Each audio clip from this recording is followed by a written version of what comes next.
Saturday Social is powered by FIFA 22 with PlayStation. This is Never Have I Ever with Mikel Arteta. Mikel, the rules are quite simple. I've got a series of statements here. If you have done it, hold up the I have side of the paddle. There we go. If you have never done it, you hold up the I have never. You know it already. Perfect. Okay. Are you looking forward to this? Yes, let's go. Never have I ever met my footballing idol. You've never? Okay. No. Who's your footballing idol? Diego Armando Maradona, and I never had a chance to meet him. And obviously we know what a player he was, but tell us why he was your particular idol. Why did he stand out from the other players? At very short age, I started to watch some videos of Pelés and Johan Cruyff and Maradonas, and that's the one that really paid my attention. And then I had players that played with him or under him when he was the national team coach for Argentina, but I never had the chance to meet him. Never have I ever had any pre-match superstitions. You have? Go on. What are they? Well, it was a long routine. So from the moment that I came down the bus to the dressing room, then a protocol started. So where I was leaving my bag, I would take my shoes off, my shin pads, my taping. It has to be the same physio. But more than a superstition, I think it was a routine to get my brain into game competitive mode. And what would happen if one of your teammates messed up your shin pads or moved I would go mad. Would you? Yeah, absolutely. Never have I ever assisted a goal as a manager. Yeah, a lot of people liked that moment. We're talking about the Watford goal, of course. Have the players thanked you about that? Because you're very quick on your feet, weren't you, for that? It was a bit of banter about it. I don't know, it became my instinct probably as a player to recognize the trigger of an advantage could be taken there, and the players were sharp as well. Secretly though, inside, you must have been very happy with that, because it was an important goal. I was happy, but I don't know if it was the right thing to do. So straight away I walk in and I sit on the bench and I said, I don't know how to feel about that. Never have I ever wanted to be in a band. Really? Because the last time I spoke to you, you revealed to me, you know what I'm going to say, didn't you? That you can play the flute a little bit. I could, but from there to be in a band, I think is a different thing. And you know what I'm going to ask you though? We spoke about you playing the flute last time, so how is the flute playing going? Have you improved? No, nothing. Nothing? It's completely stuck, it's going backwards. I'm not going to lie, I'm gutted I forgot the flute, because I wanted to see you play the flute. No chance. We'll have to move on. No chance. Never have I ever done any modelling. You have? Well, a little bit, because we have to do it for the club when you are with the sponsors or when you are representing a brand. Yeah, not like going to Paris there and go with Armani, Versace or something like this. But at a little scale, just a little bit, you have to be able to do it when you are in this industry, I think. And do you enjoy it? You mentioned Paris there, Versace. Is that an ambition of yours? Cameras, photographs, again, is not probably the thing that I feel most comfortable, but it's necessary, and I think it's something that obviously with time you learn to be more relaxed about it, more natural about it, and like today I have to do it with you, so I have no choice. You have no choice, sorry about that. Never have I ever been to Peps' house for dinner. I have. Go on, tell us what it's like. Does he cook? Very good, he can cook. Yeah, what's his signature dish? Rice, some really good starters. Yeah, so he's a good cook. What do you like as a cook? Have you got a special dish that you cook at home? I have a few, I can cook a few things.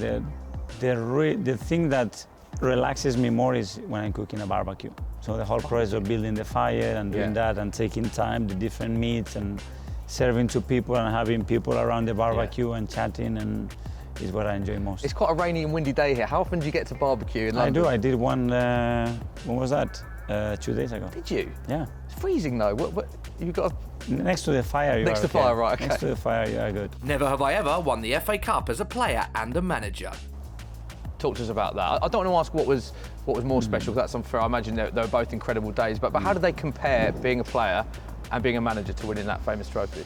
Well, very different. The first one, especially that we won, we were especially happy, first of all, for Arsene, because it was a long time without a trophy. It was 18 years without a trophy, and after the success that he had at the club, we all believed that we could deliver something for him, you know, to take a little bit of pressure, have a great moment about the team that he was about to build.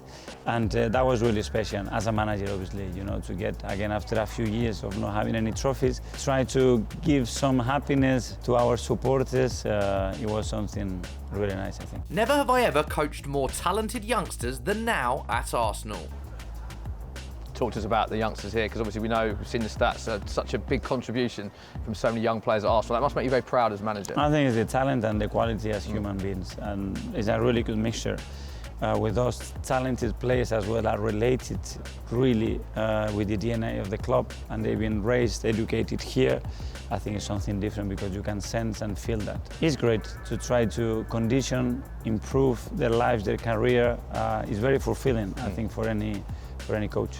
I don't want to single out a particular player because there's so many, but I did want to ask you about Bukayo Saka, who's having such a great season, and you always talk in such glowing terms about him. So how pleasing is it to have a player like that in your squad, and what level can he get to? Because he's achieving so much for such a young player, isn't he? The level we don't know, like we didn't know a few months ago or how he could develop. It will depend a lot on him, on the people around him. I think if football becomes, and still his priority as it is today, with the talent that he has and with the people that he has at the club who wants to help him, support him, time will say what he can do in the game, but I think he could be something extraordinary. Never have I ever regretted buying a designer item of clothing. Never regretted any clothing that you've bought. Wow. First of all, I'm not someone that is buying stuff all the time. Okay. And sometimes I buy it and then I forgot that I buy it. So Right. it's there in the wardrobe somewhere and I haven't used it. My wife comes and, you bought this, you never use it. It's true. Really? So it's not that I regret I it, bought it's probably that I forget it. It's more enough. probable. In terms of players that, I won't ask about players you coached, but players you played with maybe, Yeah. was there someone that you thought, oh, sort of worse dressed or wore? Nah, probably in the dressing what happens is that they are so proud that they bought something beautiful Yeah. and very shiny. They go in there, everybody's laughing at them, and that's the moment they regret. Yeah. They don't regret when they look at themselves in the mirror, but when somebody else is looking, then they realize, probably it's not as good as I thought. Never have I ever been on the London Eye. Yeah, I have been, yeah. You have been? Yeah. When was that? Well, a few times, not in the last 2 years, but when I was a player, I was here a few times when family was coming over, Yeah. and it's such Enjoy an it? iconic place. Yeah. Very much. Now, I've noticed you've lived in London, Paris, Sociedad, Barcelona, Yeah. Glasgow. So where's been the best city that you've lived in, would you say? Because you have lived in a They lot are all of different. cities. You Yeah. have different stages in your career. I was Yeah. in Barcelona, I was really young. In Paris, then I was 18, 19. You have the hormones, and that in the moment in your life that are different to the hormones that I have almost at 40.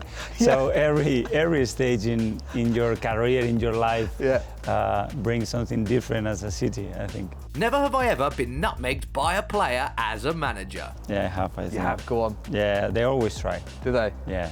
I used to do that as well when I was a player. Did so you? they all try to do it. They all try to cut it in camera and put it somewhere. It's We did a feature with Aaron Ramsdale who said that Bukayo Saka is quite good at nutmegging a lot of players, but he has nutmegged you in the past as well. Is that true? Bukayo, I don't know, probably. Yeah. If you're saying so, I don't know. It's quite brave though, isn't it, to nutmeg a manager, I think. It's not something... I think we take it all Dear. as a banter and that's it. It's nothing important. Never have I ever gone to a fancy dress party. Go on. What'd you go as? Yeah, when I was a player here, we organized a Christmas party when we all went with fancy dresses and we had one of the best nights, I think. Really? What were you wearing? I don't know. It was just the energy that it created, the themes, the dresses. We could not stop laughing at each other. Never have I ever thought there are more doors in the world than wheels. What do you think? You think there's more wheels than doors? Well, now that you're telling me, I don't know. Just judging your reaction, more doors. You think doors? Yeah.